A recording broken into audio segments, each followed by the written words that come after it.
Am I planning for it? Of course I'm planning for it. I mean, in my business, you plan for everything which you're going to do and for a lot of things which you're not going to do.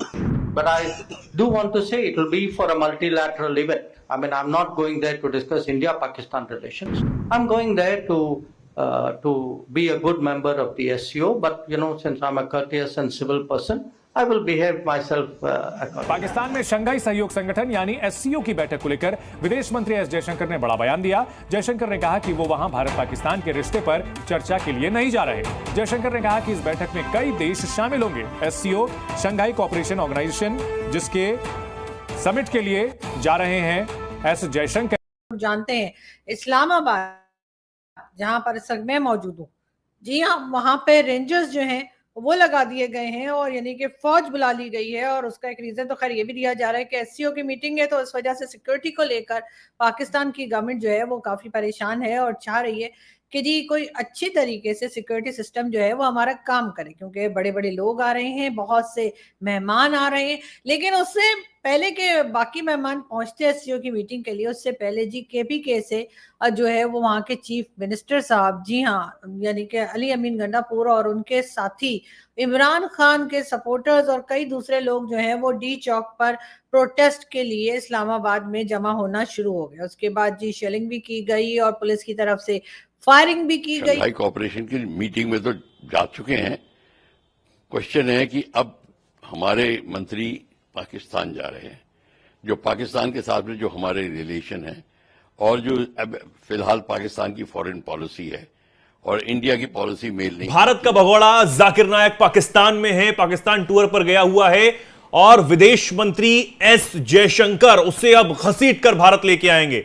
जी हां, यह खबर अब आ रही है, यह खबर कहीं ना कहीं जो है चर्चाओं में। हेलो, जय हिंद दोस्तों, एसपी न्यूज़ 91 में आपका स्वागत है। दोस्तों जिस तरीके से आपने क्लिप के अंदर देखा कि जो एस जयशंकर साहब हमारे फॉरेन मिनिस्टर हैं वो पाकिस्तान जाएंगे, लेकिन पाकिस्तान जाने से पहले ही उन्होंने पाकिस्तान के मुंह पर एक ज़ोरदार तमाचा जड़ दिया है। वो इसलिए क्योंकि उन्होंने सीधे के तौर पर प्रेस कॉन्फ्रेंस में ये बोला है कि अगर मैं पाकिस्तान जा रहा हूँ तो इसका मतलब ये नहीं कि हम भारत और पाकिस्तान के रिश्तों को सुधारने के लिए जा रहा हूँ। हम एक एससीओ के गुड मेंबर हैं, इसलिए हम वहाँ जा रहे हैं और भी देश वहाँ आ रहे होंगे, उनके सम्मान में मैं वहाँ जा रहा हूँ। बाकी पाकिस्तान के लिए या फिर हमारे संबंध सुधारने के लिए मैं पाकिस्तान नहीं जा रहा हूँ। इनकी ये बात बहुत ही ज़्यादा सोशल मीडिया के अंदर वायरल हो रही है और अब जो जहील पाकिस्तानी जो खुशी मना रहे थे, कहीं ना कहीं उनके चेहरे लटक गए हैं और अब ये देखना है वो क्या रिएक्शन दे रहे हैं। तो आइए दोस्तों वीडियो को स्टार्ट करते हैं। डॉलर के लिए इतने तरले मिन्नते ना करने पड़ते, यूरोप के आगे गिड़गिड़ाना ना पड़ता, अमेरिका के पास ना जाना पड़ता, पाकिस्तान की इतनी मदद कर देता इंडिया। देखिए, फर्स्ट ऑफ ऑल तो इसमें ये स्टांस है कि I am with the stance of Indian minister या जो भी जिसने ये स्टांस दिया है, ठीक है।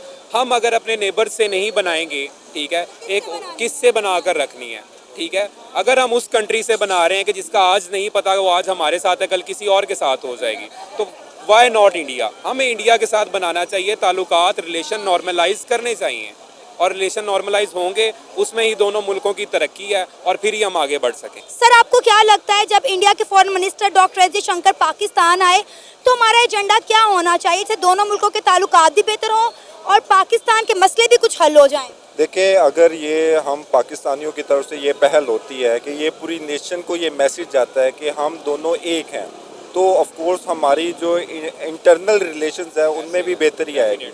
अगर हम सिर्फ और सिर्फ पॉलिटिकल अपनी बैकग्राउंड चमकाने के लिए ये करते हैं या हर कोई पॉलिटिकल मेंबर उस चीज़ को खुद पे क्रेडिट लेना चाहता है, तो वो फॉर सेक ऑफ पाकिस्तान नहीं हो सकता। उसमें पाकिस्तान की बेहतरी, हमें वन नेशन होने का ये प्रूफ देना चाहिए। और अभी इस वक्त पाकिस्तान में जो हालात चल रहे हैं, जैसे अभी आप दफ़ा 144 की बात करें, वो इतना नॉर्मलाइज कर दिया गया है, वो उस चीज़ को पॉलिटिकल से हट के पर्सनली ले लिया गया है और पाकिस्तान को बैक हैंड पे उसको डील किया जा रहा है। पाकिस्तान को फ्रंट पे रख के हमें एक अमन का जो मुजाहरा करना चाहिए, हमें वो एक नेशन होने का सबूत देना चाहिए। हमें इंडिया के साथ अपने क्लैशेस साइड पे रख के उनकी डेलीगेट्स को वेलकम करना चाहिए और उनको पूरी नेशन को, पूरी एशिया को ये मैसेज जाना चाहिए कि हम एक हमसाये नहीं बल्कि हमारे भी कुछ रिश्तेदार उधर हैं, उनके भी कुछ इधर हैं। जब डिवीज़न हुई पाकिस्तान और इंडिया के, जैसे अभी आप बात कर रही हैं इंडो पाकिस्तान में, उस टाइम बहुत से लोग हमारे अपने, हमारे अजीज़, जो कि उनकी नेशन से आप बात करके देखें, उनमें भी कुछ पॉलिटिकल क्लैशेस हैं। बाकी मैं इस चीज़ को कहना चाहता हूँ कि पाकिस्तान को उनको अच्छे से वेलकम करना चाहिए और ये एक पॉजिटिव मैसेज देना। हमारे पास एक बहुत बड़ा मौका है इंडिया के साथ ताल्लुकात बेहतर करने का, क्योंकि इंडिया इस वक्त उभरती हुई मौशी ताकत है, तमाम ममालिक इंडिया के साथ बना कर रख रहे हैं। फिर वही बात, इंडिया की पूरी दुनिया सुनता है और मानता है, तो मेरा ख्याल है हमारे पास ये गोल्डन अपॉर्चुनिटी है इंडिया के साथ ताल्लुकात बेहतर करने की। डेफिनेटली। फर्स्ट ऑफ ऑल तो आपने बात की कि हमारा एजेंडा क्या होगा, कि अगर वो आते हैं, इंडियन डेलीगेशन इधर आएगा तो हमारा एजेंडा क्या होगा। Our first agenda will be peace on borders, peace on zero line, peace on Kashmir issues, each and everything. We don't want war more, ठीक है, हम वार अफोर्ड नहीं कर सकते। We are not at the state to afford the war, simple. हमारे मुल्क में खाने के लाले पड़े, हमने लड़ के जंगे करके क्या करना है, हमें अपनी आवाम के पेट भरने की पड़ी हुई है। हमारे खुद जर्नैल कहते हैं कि हमारे तो टैंकों में पेट्रोल ही नहीं है, तो फिर जंग कैसे लड़नी है हमने। देखिए, इट्स अ सिंपल थिंग, एक सिंपल फिनोमिना है। अगर कोई इंसान भूखा हो तो क्या वो लड़ लेगा? नो चांस ही नहीं है। भूखा इंसान कभी भी लड़ नहीं सकता, और हमेशा लड़ वो ही सकते हैं जिनका बैकग्राउंड स्ट्रांग हो या जिनका पेट भरा हो। तो इट्स अ सिंपल थिंग, ठीक है। लेकिन हम पाकिस्तानियों को बीना नेशन ये बात समझनी चाहिए, अब टेंशन रिलीज करें, अब वक्त आ गया दोस्ती का हाथ बढ़ाने के लिए। अगर वो आ रहे हैं तो उन्हें वेलकम करें और अपना भी दोस्ती का हाथ बढ़ाएं। असल में हमारे कंट्री में एक होती है political engineering, like everyone is doing political engineering at his own. हर कोई चाहता है कि उसे पॉलिटिकल इंटरेस्ट मिले। लाइक इंडियन डेलीगेशन आ रहा है तो हर बंदा ये चाहेगा कि इसका क्रेडिट उसे ही मिले, ठीक है, because of our political engineering, our parties like just Noon league, PTI. तो बीइंग एडवोकेट, ठीक है, मैं तो पहली बात है किसी पार्टी के साथ नहीं, ठीक है, हमें बीइंग पाकिस्तानी सोचना चाहिए, not being a political worker.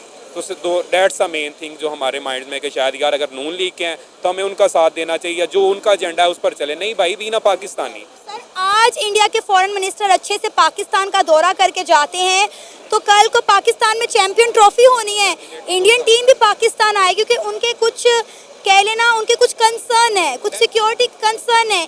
एक दफ़ा अगर डॉक्टर एस जयशंकर अच्छे तरीके से पाकिस्तान के SCO समिट अटेंड करके चले जाते हैं, तो मुझे यकीन है कि चैंपियन ट्रॉफी के लिए इंडियन टीम भी पाकिस्तान आ जाएगी। Definitely they have their insecurities too. Like insecurities इस वजह से हैं कि पाकिस्तान में तो कोई चीज़ का पता ही नहीं है, कब कहाँ अटैक हो रहा है, कब कहाँ दफ़ा 144 लग रही है। आपको बता तो रही हूँ कि कुछ दिन पहले 11 मुल्कों के डिप्लोमेट्स पाकिस्तान आए हुए, तो उनकी बस के ऊपर हमला हो गया।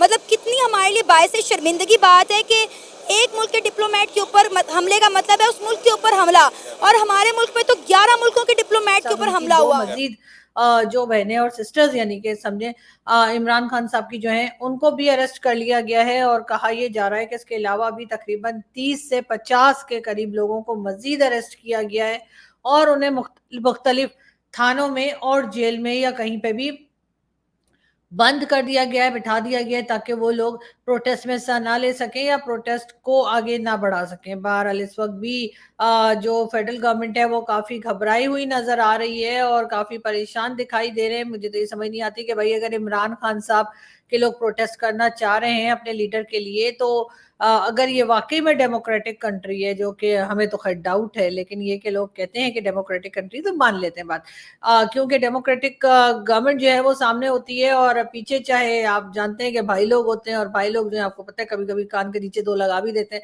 तो मैं आपको ये बता रही थी कि अगर डेमोक्रेटिक कंट्री के तौर पे पाकिस्तान अपने आप को दिखा रहा है, तो हर डेमोक्रेटिक कंट्री में जितनी पॉलिटिकल पार्टीज होती हैं उनको ये राइट होता है कि वो कहीं भी जाके प्रोटेस्ट कर सकते हैं। अब आप भारत में देख लीजिए, शाहीन बाग पे कितने लंबे अरसे वो लोग बैठ के फ्री की बिरयानी खाते रहे, लेकिन मोदी जी ने ना तो वहां पे रेंजर्स भेजी, ना पुलिस भेजी, ना किसी को कहा डंडे मारो, ना किसी को कहा भगाओ।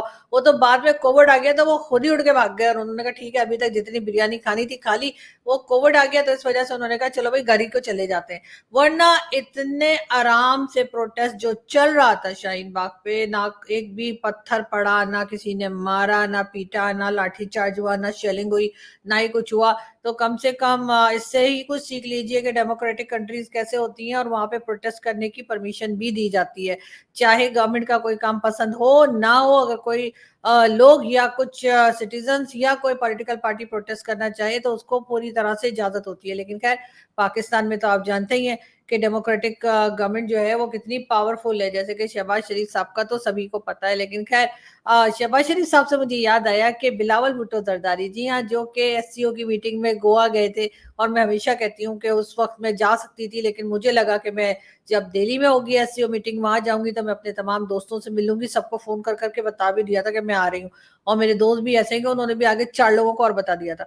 तो वो सब लोग मेरा इंतजार कर रहे थे और फिर वो इंतजार ही रह गया, इसलिए कि बिलावल भुट्टो जरदारी जब गए गोवा और वहां एससीओ की मीटिंग में, तो मेरे ख्याल है कि वो लोगों को ज्यादा